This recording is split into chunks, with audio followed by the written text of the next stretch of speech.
Channel viewers எல்லாருக்கும் வணக்கம். இந்த வீடியோவில் பார்த்தீங்கன்னா நான் ரொம்ப நாளாக ஒரு சில விஷயங்கள் என் மனசில் இருக்க விஷயங்களை வந்து ரொம்ப நாளாக உங்கள் கூட ஷேர் பண்ணிக்கணும்னு நான் நினச்சிட்டே இருந்தேன். ஸோ அந்த ஒரு விஷயத்தை தான் இந்த வீடியோவில் நான் உங்கள் கூட ஷேர் பண்ணிக்க போகிறேன். அதுக்கு முன்னாடி ஒரு குட்டி கதையை சொல்லி நான் இந்த வீடியோவை ஆரம்பிக்கணும்னு நினைக்கிறேன். ஏன்னா அந்த கதையை சொன்னால் தான் இந்த வீடியோ வந்து ஒரு அர்த்தமுள்ளதாக இருக்கும். நான் என்ன சொல்ல வரேன்றதும் வந்து உங்களுக்கு தெளிவாக புரியுன்றதுனால ஒரு கதையை சொல்லிவிட்டு அதுக்கப்புறம் நான் சொல்ல வந்த விஷயத்தை நான் சொல்கிறேன். இந்த கதை பார்த்திங்கன்னா ஒரு குட்டி கழுகோட கதை தான். ஓகேங்களா? இந்த குட்டி கழுகோட கதை மட்டும் கிடையாது, நம்மளோட கதையும் தான் இது. இதை வந்து நான் கடைசியில் நான் சொல்லும்போது புரியும். ஒரு பெரிய அடர்ந்த காடு இருந்துச்சான். அந்த காட்டில் பார்த்திங்கன்னா ஒரு பெரிய மலை இருந்துச்சான். அந்த மலைக்கு மேலே ஒரு பெரிய மரம் இருந்துச்சான். ஸோ அந்த மரத்தோட உச்சியில் வந்து ஒரு கழுகு வந்து பெருசாக ஒரு கூடு கட்டி தன்னோட குட்டியை வந்து வளர்த்துட்டு வந்துச்சான். ஸோ அந்த குட்டி கழுகு வந்து ரொம்ப சொகுசாக இருக்கணுன்றதுக்காக அதோட கூடை வந்து ரொம்ப பெருசாக கம்ஃபர்டபுளாக பெருசாக கட்டி வச்சுருந்துதான். அந்த நிறைய பறவைகளோட அந்த இறகுகள், அது வேட்டையாடுற அந்த விலங்குகளோட முடி, இதையெல்லாம் போட்டு அந்த கூடை வந்து நல்லா மெத்துன்னு நல்லா சொகுசாக்கி வச்சுருந்தான். தன்னோட குட்டி வந்து சொகுசாக இருக்கணும், நல்லா இருக்கணுன்றதுக்காக. அந்த குட்டி கழுகும் வந்து ஒரு ஸ்டேஜுக்கு அப்புறம் கொஞ்சம் கொஞ்சமாக வளர ஆரம்பிச்சுதான். அது வந்து அங்கிட்டு இங்கிட்டும் அந்த கூண்டில் நடக்க ஆரம்பிச்சுதான். ஓரளவுக்கு க்ரோ ஆனவுடனே அந்த அம்மா கழுகு என்ன பண்ணுச்சா, அந்த கூடை வந்து கொஞ்சம் கொஞ்சமாக சின்னதாக்க ஆரம்பிச்சுதான். கம்ஃபர்டபுளாக இருந்த அந்த கூடை வந்து கொஞ்சம் கொஞ்சமாக அன்கம்ஃபர்டபுளாக மாற்ற ஆரம்பிச்சுதான் அந்த குட்டி கழுகு வளர. ஸோ அந்த குட்டி கழுகு நல்லா வளர்ந்தது உடனே அந்த கூடில் இருந்த அந்த மெத்தில் இருந்த அந்த இறகுகளெல்லாம் ரிமூவ் பண்ணிவிட்டு ஹார்டான குச்சிகள், ஹார்டான முள்ளுலாம் இருக்க மாதிரி குச்சிகள்லாம் எடுத்துகிட்டு வந்து போட ஆரம்பிச்சுதான். அந்த குட்டி கழுகால் வந்து அந்த கூடுக்குள்ளே உட்காரவே முடியலையாம், அன்கம்ஃபர்டபுளாக இருக்கவே முடியல. அங்கிட்டையும் இங்கிட்டையும் ரொம்ப கஷ்டப்பட்டு கத்திக்கிட்டு இருந்துச்சான். இன்னும் இதெல்லாம் தாங்கிக்கிட்டு கொஞ்சம் கொஞ்சமாக அந்த அம்மா கழுகு வந்து நிறைய ஃபுட்டுலாம் எடுத்துகிட்டு வந்து கொடுத்துட்டே இருந்துச்சான். அதெல்லாம் சாப்பிட்டு கொஞ்சம் கொஞ்சமாக அந்த குட்டி கழுகு வந்து கொஞ்சம் கொஞ்சமாக வளர ஆரம்பித்தான். அது ரெக்கைகளும் கொஞ்சம் கொஞ்சமாக வளர ஆரம்பிச்சிச்சான். ஸோ இப்போ இந்த ஒரு ஸ்டேஜுக்கு வரும்போது அது பறக்கிற அளவுக்கு அதுக்கு வந்து ரெக்கை வளர்ந்துச்சான். அப்போ இந்த அம்மா கழுகு என்ன பண்ணுச்சான், குட்டி கழுகை வந்து ஒரு நாள் பிடிச்சி கூடுலேருந்து கீழே தள்ளி விட்டுருச்சான். அப்படி தள்ளி விடும்போது அந்த குட்டி கழுகு வந்து மரண பயத்தில் நிலத்தை நோக்கி வந்துட்டே இருந்துச்சான். என்னமோ திடீர்னு நல்லா இருந்துட்டு இருந்தோம், சொகுசாக இருந்துட்டு இருந்தோம், இன்றைக்கினா திடீர்னு நம்ம அம்மாவே பிடிச்சி நம்மளை கூடுலேருந்து தள்ளி விட்டுருச்சு, என்ன சாக போகிறோமோ அப்படின்ற ஒரு பயத்தில் அது அங்கேருந்து மேலேருந்து சரன்னு கீழே நோக்கி வந்துகிட்டே இருந்துச்சு. ஏன்னா ரொம்ப ஹைட்டு, கிட்டத்தட்ட பலாயிரக்கணக்கான அடி ஹைட்டான். அங்கேருந்து திடீர்னு ஒரு நாள் தள்ளி விட்டோன்னே அதுக்கு ஒன்றுமே புரியலையாம், மரண பயம் வந்துருச்சான். நிலத்தை நோக்கி கிட்ட போய் சாக போகிற நேரத்தில் பார்த்தீங்கன்னா மேலே ஒரு நிழல் தெரிஞ்சுதான். அது வேறு யாரும் கிடையாது, அவங்க அம்மா தான். 2 காலால் பிடிச்சி அதை ரெக்கையை பிடிச்சி தூக்கிட்டு போய் ஒரு சேஃபான இடத்துல வச்சுதான். ஸோ இதுக்கப்புறம் திருப்பி கூட்டிலே தூக்கி போய் வச்சு அன்றைக்கி ஃபுட்டை கொடுத்துருச்சான். அந்த குட்டி கழுகும் ஒன்றும் புரியலையாம், பயங்கரமாக கோபம் வந்துருச்சான், ஆத்திரம் வந்துருச்சான், அம்மா மேலே பயங்கரமாக கத்த ஆரம்பிச்சிச்சான். ஸோ அடுத்த நாள் திரும்பவும் சாப்பாடு போட்டு கொஞ்சம் ரிலாக்ஸ் ஆனோடனே திருப்பி பிடிச்சி தள்ளி விட்டுச்சான் அந்த கூண்டுலேருந்து. அப்போ அந்த குட்டி கழுகு என்ன இது நேற்று தான் இப்படி தள்ளி விட்டுச்சு, ஏதோ தெரியாமல் பண்ணுச்சுன்னு பார்த்தா இன்றைக்கி நான் திரும்ப தள்ளி விடுதுன்னு சொல்லிட்டு திரும்ப நிலத்தை நோக்கி போயிட்டே இருந்துச்சான். இந்த டைம் வந்து கொஞ்சம் ரெக்கை இருக்கிறதுனால இதை அடித்து தான் பார்ப்போமேன்னு கொஞ்சம் ரெக்கையை அடித்து பார்த்துச்சான். ஆனால் அதெல்லாம் மேலே வர முடியல, ஏன்னா ரெக்கை அந்தளவுக்கு ஸ்ட்ராங் இல்லை. இப்போ தானே புதுசாக ரெக்கையை அசைச்சு அதை பார்க்குது. அதனால் அப்போவும் அதால் பறக்க முடியல, எதுவும் மேலே வர முடியல. தன்னை காப்பாற்றிக்க முடியாமல் திரும்ப நிலத்தை நோக்கியே மனசு விட்டு நம்ம கதையை முடிச்சிக்கலான்ட்டு போக ஆரம்பித்தான். அம்மாவே பிடிச்சி தள்ளி விட்டாங்க, இனி நம்மளை யார் காப்பாற்ற போகிறா, நம்மளை நல்லா சொகுசாக வச்சிருந்தவங்களே நம்மளை தள்ளி விடுறாங்கன்னா இதுக்கப்புறம் நம்ம எங்கே பிழைக்க போகிறோம்னு சொல்லிட்டு அது மனசு விட்டு திரும்ப பூமியை நோக்கி விடுறதுக்காக போயிட்டு இருந்துச்சான். அப்போ திரும்பவும் மேலே பார்த்தா ஒரு நிழல் தெரிஞ்சிச்சான். வேறு யாரும் இல்லை, அவங்க அம்மா தான். திரும்ப அதை பிடிச்சி தூக்கிட்டு போய் கூண்டில் வச்சுதான். சரி, அப்புறம் அது அவங்க அம்மாட்ட பேசவே இல்லையா, அம்மாவும் பார்க்கவே இல்லையா. அம்மாவும் சாப்பாடு எடுத்து வந்து கொடுத்துட்டு கம்முன்னு போயிடுச்சான். அடுத்த நாள் திரும்ப சாப்பாடெலாம் சாப்பிட்டு ரெடியாக இருந்துச்சான். இன்றைக்கும் தள்ளி விட தான் போகுது, ஏதோ நம்மளால் முடிஞ்ச முயற்சியை பண்ணணும்னு சொல்லிட்டு இந்த டைம் வந்து குட்டி கழுகு வந்து ரெடி ஆகிடுச்சான். அப்போ திரும்பவும் தள்ளி விட்டாங்களாம், அந்த அம்மா கழுகு வந்து தள்ளி விட்டுச்சான். இந்த டைம் பார்த்திங்கன்னா ரெக்கையை நல்லா அடித்து கொஞ்சம் கொஞ்சமாக பறக்க ஆரம்பிச்சிடும். அதால் மேலே வர முடியலனாலும் தன்னை காப்பாற்றிக்கிற அளவுக்கு பக்கத்தில் இருக்க மரம் செடி கொடி பக்கம் பறந்து போயிட்டு கீழே விழாத அளவுக்கு கொஞ்சம் கொஞ்சமாக உட்கார ஆரம்பிச்சிச்சான். ஸோ இப்படியே டெய்லியும் தள்ளி விட்டு ஒரு டைமுக்கு அப்புறம் பார்த்திங்கன்னா அதோட ரெக்கை கொஞ்சம் கொஞ்சமாக ஸ்ட்ராங் ஆகி அதுவாக தானே பறக்க ஆரம்பிச்சிச்சான். அப்புறம் ஒரு கட்டத்துக்கு தான் தெரிஞ்சுதான் தன்னால் பறக்க முடியும், நம்ம ஒரு கழுகு, நம்மளால் பறக்க முடியும், இந்த உலகமே நம்ம காலுக்கு கீழே தான் அப்படின்றதே அது ஒரு டைமில் அது அப்போ தான் உணர ஆரம்பிச்சுதான். அப்போ தான் யோசிச்சுதான் நம்ம அம்மா ஏன் நம்மளை தள்ளி விட்டாங்க, ஏன் நம்மளுக்கு மரண பயத்தை காட்டினாங்க, ஏன் நம்மளை காப்பாற்ற வரவே இல்லை, கடைசி கட்டம் நம்ம அவ்வளோதான் கதை முடிஞ்சதுன்னு போது மட்டும் ஏன் சின்னதாக நம்மளை காப்பாற்றி விட்டாங்க, திரும்ப ஏன் டெய்லி தள்ளி விட்டாங்கன்றதுலாம் அப்போ தான் அதுக்கு புரிஞ்சுதான். ஸோ இப்போ நம்மளோட கதைக்கு வருவோம். இந்த கதையை கேட்டவுடனே உங்களுக்கு புரிஞ்சிருக்கும் நான் என்ன சொல்ல வரேன்ட்டு. அதே மாதிரி தான் என் வாழ்க்கையும் நல்லா சொகுசாக தான் ஆரம்பிச்சது. நானும் நல்லா தான் இருந்தேன், எனக்குன்னு எல்லாம் இருக்குதுன்ட்டு ரொம்பவும் ஓவர் கான்ஃபிடென்ட்டில் தான் நானும் இருந்தேன். சில நேரங்களில் பார்த்திங்கன்னா நம்மக்கிட்ட எதெல்லாம் இருக்குதோ அது மட்டும் நம்ம வெற்றியை நிர்ணயிக்காது. சில நேரங்களில் எதுலாம் நம்மக்கிட்ட இல்லையோ அது கூட நம்மளோட வெற்றிக்கு வந்து காரணமாக அமையும். அப்படி தான் என்கிட்ட ஒரு காலத்தில் எல்லாமே இருந்துச்சு. அப்பா அம்மா ஸ்ட்ராங்காக எனக்காக நின்று எல்லாமே பண்ணாங்க. வீடு வாசல் இருந்துச்சு, தோட்டம் துறவு இருந்துச்சு, காசு பணம் இருந்துச்சு. கேட்குற இடத்துலலாம் எத்தனை லட்சம் வேணாலும் கடன் கொடுப்பாங்க. யாரை கடன் வாங்கி கொடுக்க சொன்னாலும் கொடுப்பாங்க. எங்கே கை நீட்டினாலும் காசு கிடைக்கும். எந்த ஒரு இதுவுமே தெரியாது. அப்போ எல்லாம் இருக்குது நம்ம ஜெயிச்சிருவோம். நம்மளுக்கு என்ன பிரச்சனை, நம்மளுக்கு எல்லாம் இருக்குது, எல்லோரும் இருக்கிறாங்க, சப்போர்ட் பண்ணுறதுக்கு இவ்வளோ ஆள் இருக்காங்க. யார் போனாலும் எல்லோரும் எனக்கு சப்போர்ட் பண்ணுவாங்க. யார்கிட்ட பணம் கேட்டாலும் பணம் கொடுத்துருவாங்க. இல்லை வேறு எங்கேயும் கடன் வாங்கியாச்சும் எனக்கு கொடுப்பாங்க. எல்லாமே பண்ணுவாங்க. ஸோ இப்படி தான் சொகுசாக ஒரு டைம் வரைக்கும் வாழ்க்கை போயிட்டே இருந்துச்சு. எல்லாம் சொகுசாக இருக்க வரைக்கும் ஓவர் கான்ஃபிடென்ட் தான். நம்ம நல்லா வந்துடுவோம், நல்லா தான் இருக்கும், நம்ம நல்லா வந்துடுவோம், நம்ம என்ன ஆக போகிறோம், நம்ம வாழ்க்கை நல்லா தான் இருக்க போகுதுன்னு சொல்லிட்டு இப்படி தான் வாழ்க்கை சொகுசாக நல்லாவே போயிட்டு ஒரு ஸ்டேஜுக்கு அப்புறம் என்னன்னு தெரியல, எல்லாமே தப்பாக போக ஆரம்பிச்சது. எல்லாமே நான் ரொம்ப கஷ்டப்பட்டு ஹார்ட் ஒர்க் பண்ணி தான் எல்லாமே ஒரு நல்ல ஒரு எண்ணத்தோடு தான் எல்லா விஷயமும் பண்ணுவேன். ஆனால் அதுக்கான பலன்லாம் கிடச்சிருந்தா எங்கேயோ இருந்திருக்கணும் வாழ்க்கை. ஆனால் அப்படி போகாது. அது ஏதாவது ஒரு காரணம் பண்ணி ஏதாச்சும் ஒரு பிரச்சனையை கொடுத்து நம்மளை பிடிச்சி என்ன பண்ணாலும் கீழே தள்ளி விட தான் பார்க்கும். நான் ஆரம்ப காலத்தில் இந்த மாட்டு பண்ணையெல்லாம் வச்சு நான் ரன் பண்ணிட்டு இருக்கும்போது நல்லா தான் போயிட்டுருக்கேன். நான் போட்ட ஹார்ட் ஒர்க்லாம் நல்லா எங்கேயோ போயிருக்கணும். ஆனால் ஒரு ஸ்டேஜுக்கு அப்புறம் என்னன்னு தெரியல, எதுவுமே சரியாக போகலை. எல்லாமே சொதப்ப ஆரம்பிச்சுது. 10 வருஷத்துக்கிட்ட நான் கிட்டத்தட்ட மாட்டு பண்ண வேலை தான் செஞ்சுட்டு இருந்தேன். காலையில் 3:45 எழுந்திரிச்சுன்னா நைட்டு ஒரு 10 வரைக்கும் நான் வேலை பார்ப்பேன். மாடுங்களாகவே இருந்துகிட்டு இருப்பேன். அப்படிலாம் வேலை பார்த்துட்டு இருந்தேன். நல்லா தான் அவ்வளோ பெரிய ஹார்ட் ஒர்க் போட்டது நான் எங்கேயோ தான் போயிருக்கோம். என்னன்னு தெரியல, எல்லாமே தப்பாக நடக்க ஆரம்பிச்சது. நிறைய விஷயங்கள் கொரோனா வந்துச்சு. அந்த டைமில் நான் நிறைய விஷயங்கள் நான் பண்ணிகிட்டு இருந்தேன். அதெல்லாம் அந்த பிஸ்னஸ் அந்த மாதிரி விஷயங்கள்லாம் நிறைய அடி வாங்க ஆரம்பித்தேன். அதனால் அந்த மாடுங்களை எல்லாத்தையும் விற்று அந்த பிரச்சனைகளை சமாளிக்க ஆரம்பித்தேன். 4 மாடில் ஆரம்பித்து 20, 25, 30 மாடு வரைக்கும் நான் எடுத்துகிட்டு வந்தேன். வளர்த்து நானே க்ரோ பண்ணி எல்லாமே கஷ்டப்பட்டு ஹார்ட் ஒர்க் போட்டு தான் அந்த 10 வருஷமாக எடுத்துகிட்டு வந்தேன். ஆனால் என்னன்னு தெரியல, எல்லாமே எனக்கு கைவிட்டு போக ஆரம்பிச்சிச்சு. ஒரு கட்டத்துக்கு அப்புறம் என்ன பண்ணாலும் பிடிச்சி தள்ளி விட்டுட்டே இருந்துச்சு வாழ்க்கை. நம்ம என்ன பண்ணி எடுத்துகிட்டு போய் வாழ்க்கைகிட்ட காட்டினாலும், நான் இவ்வளோ ஹார்ட் ஒர்க் போட்டு நான் கஷ்டப்பட்டு எடுத்துகிட்டு வந்திருக்கேன், இதை பாருங்கன்னு சொன்னாலும் அதை அடித்து நொறுக்கி அந்த கனவு கோட்டையெல்லாம் அடித்து நொறுக்கி போய் புதுசாக ட்ரை பண்ணிவிட்டு வா, இதெல்லாம் பத்தாது போன்னு சொல்லி அமுச்சு விட்டுட்டே இருக்கும். சின்ன முயற்சி பண்ணவங்க, சின்ன கஷ்டப்பட்டவங்களாம் ஃபாஸ்ட் பண்ணி நல்லா மேலே போயிட்டுருப்பாங்க. நம்ம என்ன பண்ணாலும் நம்மளை சிறப்பால் அடிச்சு இதெல்லாம் ஒன்றும் கிடையாது, போய் இன்னும் பெஸ்ட்டாக ரெடி பண்ணிட்டோம் இப்படியே தான் சொல்லி அவமானப்படுத்தி அப்படியே தான் அமுச்சிட்டு இருந்துச்சு வாழ்க்கை. அதே மாதிரி தான் எல்லாம் போயிட்டுருக்கோம். ஒரு ஸ்டேஜுக்கு அப்புறம் நிறைய பிரச்சனை. ஏன்னா நான் எல்லாமே கடன் வாங்கி தான் நிறைய விஷயங்களை நான் பண்ணேன். முயற்சிகள் எல்லாமே நான் ஓவர் கான்ஃபிடென்ட்டில் கடன் வாங்கி தான் நான் பண்ணிகிட்டு இருந்தேன். இருக்கிறதுல ரொம்ப ஒரு டேஞ்சரான விஷயம் கடன் தான்.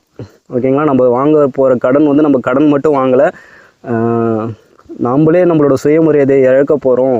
அந்த கையெழுத்து போட்டு கொடுப்போம்ல கடன் வாங்கும்போது ஒரு பாண்டு பேப்பரில், அது வந்து நம்மளோட அடிமை சாசனத்தை தான் நம்ம கையெழுத்து போட்டு கொடுக்குறோன்றது அப்போ புரியல, இப்போ தான் புரிஞ்சுது. கடன் வாங்க போயிட்டாவே நீ எவ்வளோ பெரிய திறமைசாலியாரு, எவ்வளோ பெரிய நல்லவனாரு, என்ன வேணா இரு, அது கண்டிப்பாக அதுக்கான மதிப்பு எதுவுமே இருக்காது. எல்லா சுயமரியாதையும் எழுந்து நீ ஒரு அடிமை மாதிரி தான் கடன் வாங்கினவங்கிட்ட நீ ஒன்று ட்ரீட் பண்ணுவாங்க. நீங்கள் அப்படி தான் நிற்கிற நிலமை வந்து சேரும். அதனால் எது போனாலும் கடன் வாங்குறதுக்கு 1க்கு 1000 தடவை யோசிச்சுட்டு வாங்குங்க. கடன் மட்டும் வாங்காதீங்க. இருக்கிறத வச்சு நம்ம வாழ பழகிறது தான் நல்ல ஒரு விஷயன்றது எனக்கு ரொம்ப நாள் கழித்து ஒரு ஸ்டேஜில் தான் எல்லாமே புரிஞ்சுது. வாழ்க்கையில் பண்ணக்கூடாத ஒரு மிகப்பெரிய தப்பு வந்து கடன் வாங்கக்கூடாது. ஏன்னா நம்ம கடனை மட்டும் வாங்கலை, பிரச்சனைகளை சேர்த்து வாங்குகிறோம், அவமானங்களை சேர்த்து வாங்குறோன்றது அதுக்கப்புறம் தான் எனக்கு புரிய வந்துச்சு. நான் அந்த கதையில் சொன்னேன்ல, அந்த அம்மா கழுகு வந்து அந்த குட்டி கழுகை பிடிச்சி தள்ளி விட ஆரம்பிச்சதுன்னு. அது ஏன் தள்ளி விட ஆரம்பிச்சதுன்னா, தப்பு உள்ள இப்படியே சொகுசாக இருந்தால் அவன் அப்படியே தான் இருந்துருவான். அவனோட உண்மையான திறமை அவனுக்கே தெரியாமல் போயிடும்ல.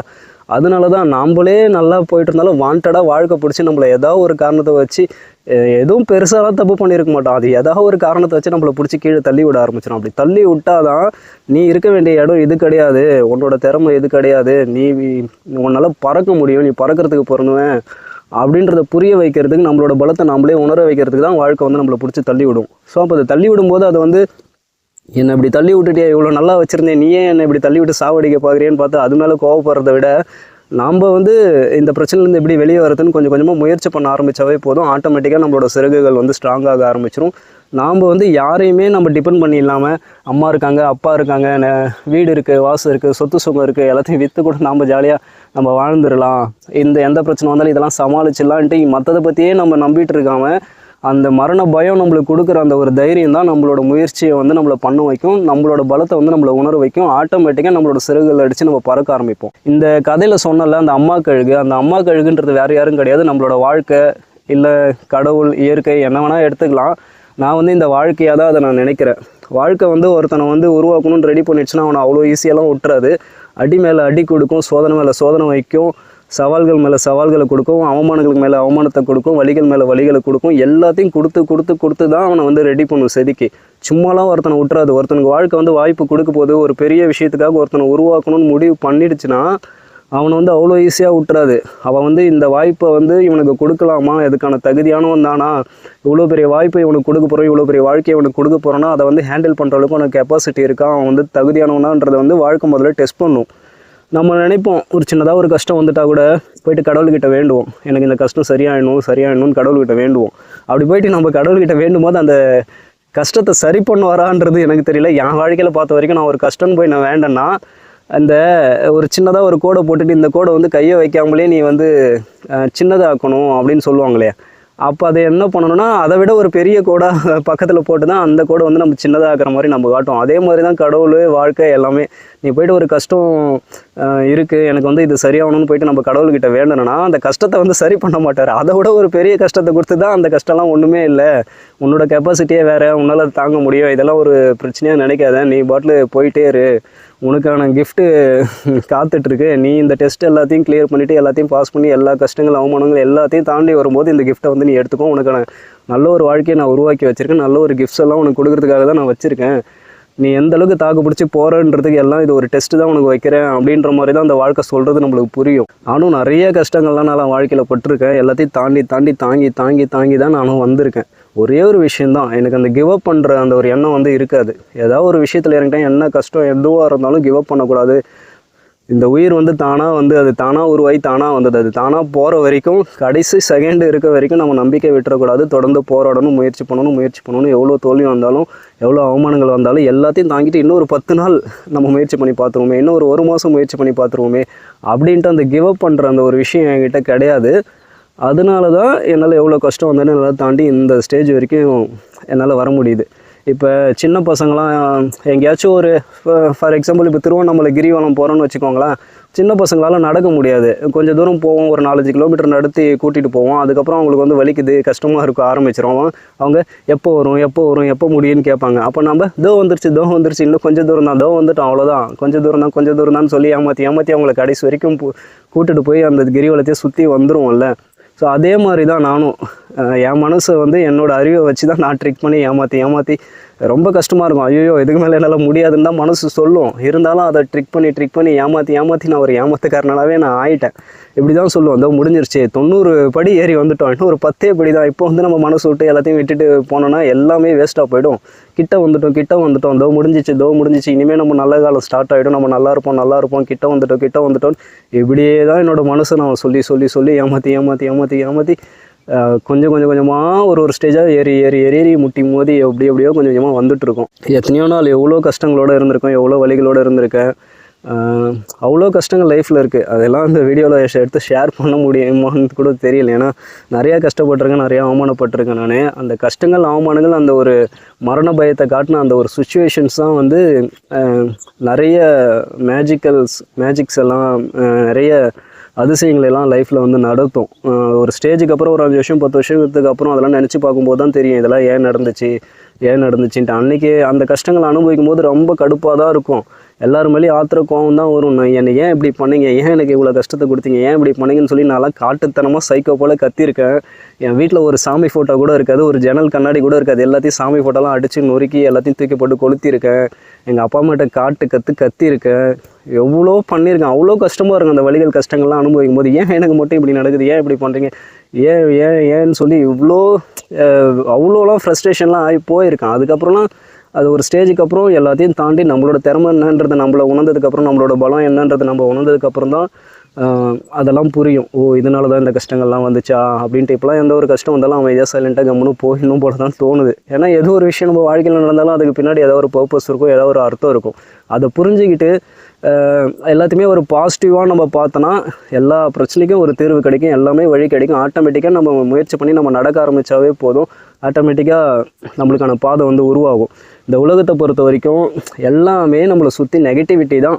1000 நெகட்டிவிட்டிஸ் பரப்புவாங்க. எல்லாரும் சுற்றி இருக்கவங்க எல்லாம் நம்மளை நெகட்டிவாக தான் பார்ப்பாங்க, நெகட்டிவாக தான் நம்மளுக்குள்ளே திணிக்க பார்ப்பாங்க. உன்னால் முடியாது, நீ அவ்வளோதான், நீ உருப்பட மாட்டே, இதெல்லாம் ஷேர் மார்க்கெட்டுக்கெலாம் போய் சூதாட்டம் போனவங்களாம் எல்லாத்தையும் அழிச்சிட்டு நடுத்தருக்கு போயிட்டான், ஆளே இல்லாமல் போயிட்டான், அப்படி இப்படி நீங்கள் என்ன பண்ண போனாலும் இங்கே என்ன ஷேர் மார்க்கெட் பிஸ்னஸ்ன்னு இல்லை, நீங்கள் எந்த பிஸ்னஸ் எது பண்ண போனாலும் இந்த உலகம் வந்து நம்மளை சுற்றி நம்ம மேலே நெகட்டிவிட்டி தான் திணிக்க வரும். அப்போ சுற்றி இவ்வளோ நெகட்டிவிட்டி இருக்குது, அதுவும் மார்க்கெட்லாம் சொல்லவே தேவையில்ல, அதில் எவ்வளோ நெகட்டிவிட்டி இருக்குன்னு உங்களுக்கே தெரியும். இந்த நெகட்டிவிட்டி எல்லாத்தையும் தாண்டி போராடி நம்ம முட்டி மோதி நம்ம முன்னேறி போகணும்னா அப்போ எந்த அளவுக்கு நாம் பாசிட்டிவிட்டியாக இருக்கணும்னு பார்த்துக்கோங்க. அடுத்தவன் என்ன நினைக்கிறான், அடுத்தவன் என்ன நம்மளை நோக்கி திணிக்க நினைக்கிறான், என்ன சொல்ல வரான், அடுத்தவன் என்ன நினைக்கிறான், இதெல்லாம் எதுவும் நம்ம வாழ்க்கையை முடிவு பண்ணாது. நம்ம எண்ணம் போல் தான் நம்ம வாழ்க்கை. நம்ம மனசில் நம்ம என்ன நினைக்கிறோம், ஒரு விஷயம், ஒரு கஷ்டம், ஒரு சோதனை வரும்போது நம்ம மனசில் நம்ம என்ன நினைக்கிறோம் அதுதான் நம்ம வாழ்க்கையை முடிவு பண்ணும். அந்த டைமில் நம்ம பாசிட்டிவாக இருந்து பாசிட்டிவான பாதையில் போகணும்னு நினைக்கிறோமா, இல்லை இதோட வாழ்க்கையை முடிச்சுட்டு போயிடலாமா அப்படின்ட்டு நெகட்டிவாக நினைக்கிறோமான்றதில் தான் நம்ம வாழ்க்கையே இருக்குது. ஸோ ஒரு கஷ்டமான ஒரு சூழ்நிலை வருது, ரொம்ப மரண பயம் கண்ணில் தெரியுது, ரொம்ப கஷ்டமாக இருக்குன்னா நினச்சி அதை பார்த்து பயந்துடாதீங்க. அது எல்லாமே உங்களோட நல்லதுக்காக தான் வாழ்க்கை உங்களுக்கு க்ரியேட் பண்ணுது. உங்களோட திறமையை வெளிப்படுத்தணும், வெளியே கொண்டு வரணும், நீங்கள் வந்து யாரையும் டிபெண்ட் பண்ணியிருக்கக்கூடாது, உங்கள் சொந்த காலில் நிற்கணும், உங்களோட திறமையை நீங்கள் வெளிப்படுத்தணுன்றதுக்காக தான் அந்த வாழ்க்கை வந்து அந்த ஒரு இக்கட்டான ஒரு சூழ்நிலையை உருவாக்கி உங்களுக்கு கொடுக்குது. ஓகேங்களா? அப்போ என்ன பண்ணணும்னா ஒன்றும் இல்லை, மனசில் ஃபஸ்ட்டு நினைங்க, இந்த பிரச்சனையை விட்டு நான் வெளியே வரணும், அதுக்கு என்ன பண்ணணும் அப்படின்னு நினைங்க. அதுக்கான ஒரு வழி கிடைக்கும். அந்த வழியை வந்து ஒரு செயலாக மாற்றி அதுக்கான அந்த செயல்முறையில் இறங்குங்க. ஆரம்பத்தில் கொஞ்சம் கஷ்டமாக தான் இருக்கும், எந்த ஒரு ரிசல்ட்டும் தெரியாத மாதிரி தான் இருக்கும். ஆனால் காலம் போக போக ஆட்டோமேட்டிக்காக இப்போ நீங்கள் திரும்ப முயற்சி பண்ண ஆட்டோமேட்டிக்காக உங்கள் மனசளவில் ஸ்ட்ராங் ஆகிடுவீங்க.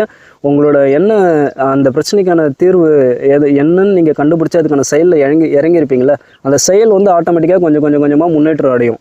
நீங்கள் எங்கே போய் சேரணும்னு நினைக்கிறீங்களோ, என்ன கனவு கண்டீங்களோ, என்ன ஆசைப்பட்டீங்களோ, அது கண்டிப்பாக உங்களை ஒரு நாள் வந்து அடைஞ்சே தீருவீங்க. அது உங்களை வந்து கண்டிப்பாக சேரும். எவன் ஒருத்தவன் முயற்சி பண்ணுறானோ அவனுக்கு தான் இந்த பிரபஞ்சம் கூட சப்போர்ட் பண்ணும், அவனுக்கான அந்த வழியை அது உருவாக்கி கொடுக்கும். எவ்வளோ டைம்ஸ் வந்து எனக்கு அவ்வளோதான் முடிஞ்சு போச்சு, நம்ம முயற்சி பண்ணோம், பட் அதுக்கான பலன் கிடைக்குமா என்னன்னு தெரியல அப்படின்ற மாதிரி ஒரு டவுட்டோடலாம் நான் இருக்கும்போதெல்லாம் அது ஆட்டோமேட்டிக்காகவே ஏதோ ஒரு விஷயம், அது லக்காக என்னன்னு தெரியாது, இல்லை இப்போ லா ஆஃப் அட்ராக்ஷனாக, யூனிவர்ஸோட பிரபஞ்சத்தோட சக்தியாக எதுவும் எனக்கு தெரியல. ஆனால் ஏதோ ஒரு விஷயம் வந்து எனக்கான அந்த வழியை கையை பிடிச்சி கூட்டு போய் விட்டுட்டே தான் இருக்கும். ஒன்றுமே முடியாத கண்டிஷனில் நான் தகச்சு போய் நிற்கும் போதெல்லாம் எனக்கு வாழ்க்கை தான் கை கொடுத்து அந்தந்த டைமுக்கு கொஞ்சம் அடுத்தடுத்த ஸ்டெப்பு கூட்டு போய் விடும்.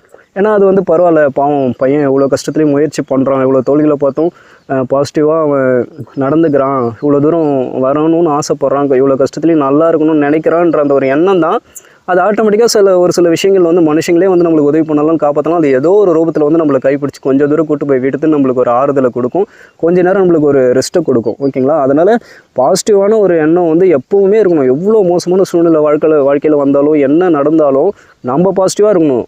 வேறு வழி கிடையாது. சில நேரங்களில் மனசை நம்ம ஏமாற்றி தான் அவனை எல்லாம் முடிஞ்சிருச்சு, அவ்வளோதான் இந்த கஷ்டம்லாம் அவ்வளோதான், முடிய போகுது, இன்னும் கொஞ்சம் தூரம் தான் நம்ம போயிடலாம், அதுக்கப்புறம் நம்ம நல்லா இருப்போம்னு சொல்லிட்டு நம்மளே தான் மனசை கொஞ்சமாக தேத்திட்டு ஒரு ஸ்டேஜ்லேயும் நம்பிக்கையோட பாசிட்டிவாக நம்ம போய் ஆகணும். மற்றபடி மற்றவங்க சொல்கிறது நெகட்டிவான எந்த ஒரு விஷயம் சொன்னாலும் ஜஸ்ட் இக்னோர் பண்ணிட்டு போயிடுங்க. அதை பெருசாக எடுத்துக்காதீங்க. அது எதுவும் உண்மை கிடையாது.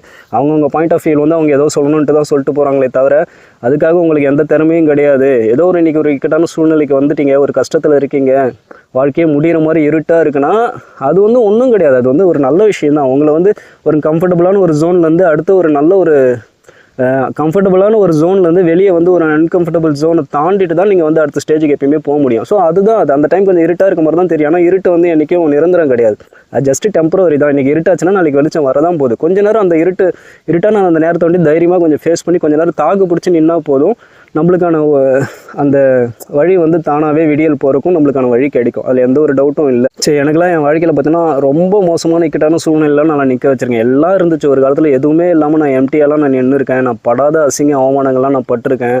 ஒரு சில பேர் நினைப்பாங்க, இவருக்கு என்ன நல்லா பண்ண ஆரம்பிச்சிட்டாரு, டெய்லியும் 10,000 20,000 30,000 50,000 சம்பாதிக்கிறாரு, இவர் என்ன வேணால் பேசலாம், நம்ம படுற கஷ்டம் நம்மளுக்கு தானே தெரியும், யார் வேணால் வந்து ஈஸியாக அட்வைஸ் பண்ணிட்டு போயிடலாம் அப்படின்ற மாதிரிலாம் சில பேர் நினைப்பாங்க. ஒரு ஸ்டேஜில் நான் இந்த ஷேர் மார்க்கெட்டில் நான் இந்த ஸ்ட்ராட்டஜிஸ்லாம் ரெடி பண்ணிவிட்டு ரிசர்ச் பண்ணிட்டு இருக்கும்போதெல்லாம் அந்த ஒரு ஸ்டேஜில் பார்த்தீங்கன்னா டெய்லி ஒரு 4-5 கடங்காரங்களுக்காச்சும் நான் தலை குனிஞ்சு தெருவில் நின்று நான் பதில் சொல்லிகிட்டே தான் இருப்பேன். மந்த் எண்ட் ஆச்சுன்னா ஒரு 10 பேராச்சும் கடங்காரங்க வந்து என் வீட்டு திண்ணையில் வந்து 7 மணி 6 மணி வரைக்கும் உட்காந்துட்டு கடைசியாக ஒரு ஃபைனல் டச் வச்சு என்னை கீழ்னு கீழ்ச்சி திட்டிட்டு தான் போவாங்க. அவ்வளோ கடங்காரங்களும் நான் பதில் சொல்லிட்டே தான் இந்த ரிசர்ச் பண்ணிவிட்டு என்னோடய ஸ்ட்ராட்டஜிஸை ரெடி பண்ணிவிட்டு என்னோடய ஐடியாவை நான் வளர்த்துட்டு என்னோடய ஸ்கில்லை நான் வளர்த்துட்டு நான் போராடிட்டு இருந்தேன். எவ்வளோ மோசமான சூழ்நிலை இருந்திருக்கு. 10 பேர் வந்து உட்காந்துட்டு இருப்பாங்க. ஏன்னா அவ்வளோ கடன் பிரச்சனைகள் அவ்வளோ பிரச்சனைகள் நான் மாட்டிட்டு இருந்தேன். இஎம்ஐ கட்டணும், அது கட்டணும், இது கட்டணும். என்ன பண்ணுவாங்க எல்லாம் வந்து வை காசை வைன்னு வந்து வச்சாதான் போகணும் தான் வந்து உட்காந்துருப்பாங்க. அவங்க உட்காந்துருக்கும் போது அங்கேயே உட்காந்து என் வேலையை தான் பார்த்துட்டு இந்த சார்ட்ஸ் எல்லாம் தனித்தனியாக கேட்டகரைஸ் பண்ணி எடுத்து வச்சுட்டு ஸ்ட்ராட்டஜிஸ் ரெடி பண்ணிவிட்டு இதெல்லாம் பண்ணிவிட்டு நான் உட்காந்துருந்தேன். எவ்வளோ அவமானங்கள்லாம் நான் சந்திச்சிருக்கேன். தெருவில் நிற்க வச்சு அந்த கிழின்னு கீழ்ச்சி திட்டிட்டு போவாங்க. ரொம்ப அசிங்கமான விஷயங்கள்லாம் நான் ஃபேஸ் பண்ணியிருக்கேன். எல்லாரும் பார்க்குற மாதிரி நின்று தலை குனிஞ்சிட்டு எத்தனையோ கடன்கள் நான் பதில் சொல்லிட்டு தான் என் வேலையை நான் பார்த்துட்டு இருந்திருக்கேன்.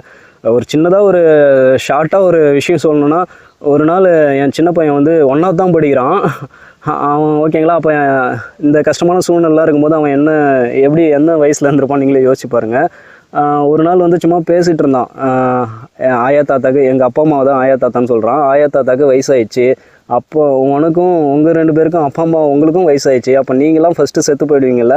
அண்ணனும் என்னை விட பெரியவன், அவனும் ஃபஸ்ட்டு செத்து போயிடுவான். அப்போ நான் கடைசியாக நான் தான், நீங்கள் எல்லாம் செத்து போயிடுவீங்க, அப்போ நான் மட்டும் தான் கடைசியாக இருப்பேன்ல அப்படின்னு சொல்லிட்டு, வேணாம் நீங்கள் எல்லாம் செத்து போகும்போது என்னையும் சேர்த்தே கூட்டும் போயிடுங்க, நான் மட்டும் தனியாக இருந்தால் எல்லா கடங்காரங்களும் வந்து என்ன தான் கேட்பாங்க அப்படின்ற மாதிரி அவன் ஒரு நாள் சொல்லும்போது எவ்வளோ கஷ்டமாக இருந்துச்சுன்னு தெரியுங்களா எனக்கு. அப்போனா பார்த்துக்கோங்க எவ்வளோ கஷ்டம் இருந்திருக்கும். வீட்டில் எவ்வளோ கஷ்டம் இருந்தால் அந்த சின்ன பையனோட மனசில் எவ்வளோ பயமும் அந்த அவமானங்களும் வலிகளும் இருந்தால் அவன் இந்த மாதிரிலாம் யோசித்து பேசுவான். அதுவும் இப்போ 1வது படிக்கிறான். அப்போ நான் அது கூட கிடையாது. அப்போவே அவன் இந்த அளவுக்கு யோசித்து அவன் பேசுகிறான்னா அப்போ வீட்டில் எவ்வளோ பிரச்சனை போயிட்டு இருந்திருக்கும், எவ்வளோ கஷ்டங்கள் இருந்திருக்கும், எத்தனை கடங்காரங்க ஒரு நாள் சுற்று போட்டு என்னை ரவுண்டு கட்டியிருப்பாங்க. நான் எவ்வளோ அவமானப்பட்டு தலை குனிஞ்சு நான் நின்று இருப்பேன், எவ்வளோ கஷ்டங்களை பார்த்துருப்பேன்றது நீங்களே யோசிச்சுக்கோங்க. 2 வழி தான் இருக்கும் வாழ்க்கையில். ஒரு ஸ்டேஜில் ஒன்று வாழ்க்கையை முடிச்சிக்கலான்னு தோணும், இன்னொன்று இல்லை எவ்வளோ கஷ்டம் வந்தாலும் இந்த பிரச்சனைகள் எல்லாத்தையும் நான் சரி பண்ணிவிட்டு நல்ல ஒரு வாழ்க்கையை நான் எல்லோரும் முன்னாடி நான் வாழ்ந்து காட்டவும் நம்பிக்கையோடு நம்ம வெற்றி பாதையில் நடக்க போகிறோமான்றது 2 ஆப்ஷன் தான் இருக்கும். நான் இது தானாக வந்த உயிர், அது தானாக போகிற வரைக்கும் கடைசி செகண்ட் வரைக்கும் நான் கிவ் அப் பண்ண மாட்டேன், நான் தொடர்ந்து போராடுவேன் அப்படின்ற மாதிரி நான் அந்த பாதையில் போயிட்டேன். அதனால தான் நான் இன்றைக்கி ஒரு நல்ல ஒரு இடத்துல நான் நிற்கிறேன். ஓகேங்களா.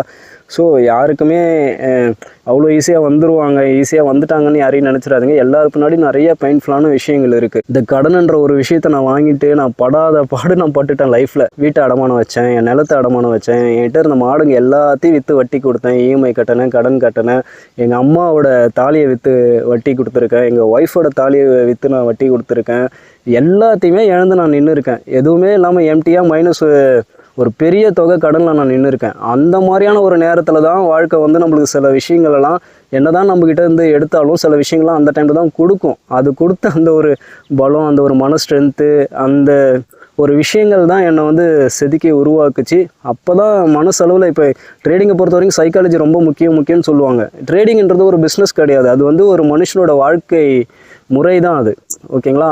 ஒரு விஷயம் வந்து நம்ம சைக்கலாஜிக்கலாக ஸ்ட்ராங்காக இருக்கணும், அதுக்கு பின்னாடி அப்போ வாழ்க்கை எந்த அளவுக்கு நம்மளை வச்சு செஞ்சுருக்குன்னு நீங்களே யோசிச்சுக்கோங்க. எனக்கு இன்றைக்கி ட்ரேடிங்கில் நான் இன்றைக்கி ஒரு ட்ரேடு தான் பண்ணுறது. 1 மணிக்கு வந்தாலும் சரி, 2 மணிக்கு வந்தாலும் சரி, நான் உட்காந்து தான் எடுக்கிறேன். ஒரு சில நாட்கள் ட்ரேடே வரணுனாலும் நான் கம்முன்னு தான் இருக்கிறேன். இந்த டிசிப்ளின், இந்த சைக்கலாஜிக்கல் ஸ்ட்ரென்த் எங்கேருந்து வருதுன்னா அது நம்மளோட லைஃப் ஸ்டைல் தான், நம்மளோட வாழ்க்கை முறையிலேருந்து தான் சில விஷயங்கள்லாம் எடுத்து நம்ம பண்ணுறோம்.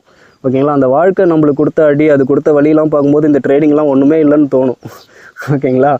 ஸோ அதனால தான் சைக்கலாஜிக்கலாக என்னெல்லாம் இந்த அளவுக்கு ஸ்ட்ராங்காக இருந்து இதை பண்ண முடியுது. ஸோ வாழ்க்கை உங்களுக்கு எவ்வளோ உங்களுக்கு கஷ்டத்துக்கு கொடுக்குதோ அந்தளவுக்கு வந்து உங்களை வந்து ஒரு பெரிய ஒரு விஷயத்துக்காக உங்களை உருவாக்குதுன்னு நினச்சிக்கோங்க. எல்லோரும் முன்னாடியும் நம்மளை ஒரு அன்ஃபிட்டாக தான் காட்டும். இவன் எதுக்குமே பிரோஜனம் இல்லாதவன்னு சொல்லிட்டு நம்மளை ஒரு தடையும் தலையில் செருப்பால் அடித்து தான் உட்கார வைக்கும். பார்க்குறவங்க எல்லாம் நம்மளை என்னமோ ஒரு அன்ஃபிட்டு, இவன் எதுக்குமே உருப்படாதவன், இவன் எதுக்குமே தகுதி இல்லாதவன்ற மாதிரி தான் நம்மளை ப்ரொஜெக்ட் பண்ணுவோம் எல்லோரும் முன்னாடியும்.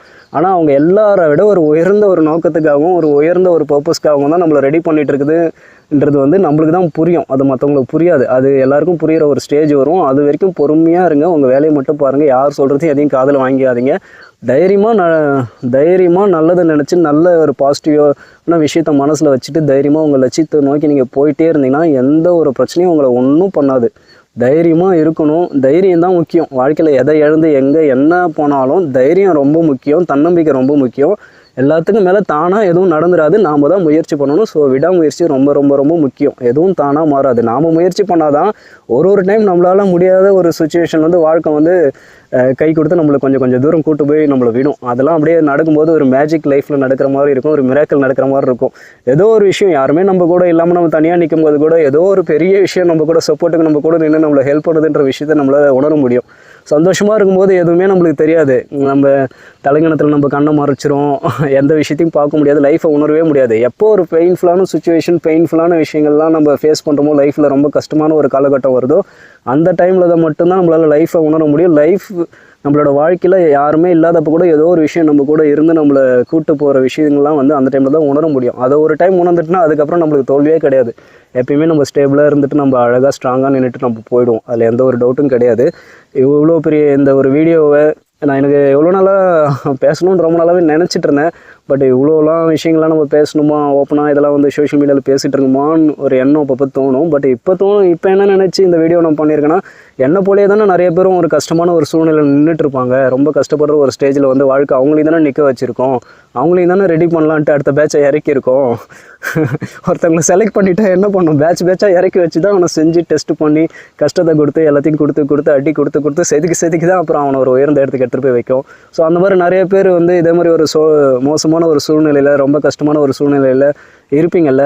ஸோ அப்போ நீங்கள் யாரும் நெகட்டிவாக இதை எடுத்துடக்கூடாது, இதை பார்த்து எதுவும் பயந்துடக்கூடாது, இதை வந்து தப்பாக நினச்சிடக்கூடாது. உங்களை சுற்றி என்ன நடக்குது, உங்களுக்கு என்ன வாழ்க்கை வந்து எதுக்காக உங்களை இதெல்லாம் பண்ணிகிட்டு இருக்குன்றதை நீங்கள் உணரணும்ல. ஏன்னா என் வாழ்க்கையில் நான் உணர்ந்த விஷயங்களை நான் என்னோடய சப்போர்ட்டர்ஸ்க்கு நான் அதை ஷேர் பண்ணணும்ல.